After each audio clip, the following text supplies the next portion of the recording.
So this question says, for which of the following conditions will the sum of integers m and n always be an odd integer? So how do I translate this a little bit? Well, it's saying that I want m plus n to equal an odd number. Okay, so I know nothing about m or n as of now, but I do know that when I add them together, it should be odd. In fact, it should always be odd, so that's important. It's not just a single time that it works. It should always be odd. So because there's no other information provided, I must go to my answer choices now, and let's test these out. So choice F says m is an odd integer. Well, I can make up a number for that, which is what I suggest you do. So let's say m is 3, right? So 3 plus n is odd. Well, how does that work, right? Is the fact that this is 3 make this situation always happen? Well, of course not, because n matters, right? Because if n is 1, it's not odd.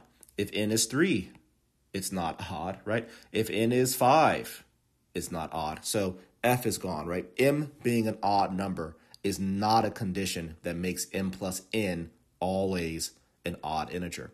So how about choice G? Well, n is an odd integer. I think that we should automatically know, right, if I were to say n is 3, that this should not work for the exact same reasons that m being odd and that being the condition that makes this always true, right? The reason why we determine that m, or choice F, should be crossed out is the exact same reason that we should decide that G should be crossed out, because again, m could be 1, 3, 5. Any of those numbers makes the answer even and not odd.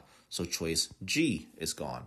Now we're getting into where we're looking at both variables here. So choice H says m and n are both odd integers. All right, well, let's see. M equals 3. I said n equals 3. Well, that would make that equal to 6. So there's an example where that doesn't work. So H is crossed out.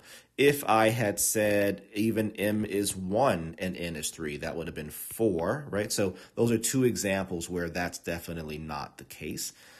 Choice J, m and n are both even integers. Well, let's check that out. So if m is 2, what if n was also 2? Well, that would be 4, so there's an example of it not working. If m were 2 and n were 4, well, that would be 6. So that's another example of that not giving us an odd integer. So choice K says m is an odd integer and n is even. Well, let's try that out. So if m is 2 and n is 3, we get 5. Well, that's good, but let me just make sure. Now, if m were 2 and n were 5, we get 7, right? So there's two examples. And if you continue to make examples here, you'd see that this is the scenario that makes it always work. Therefore, choice K is the correct answer.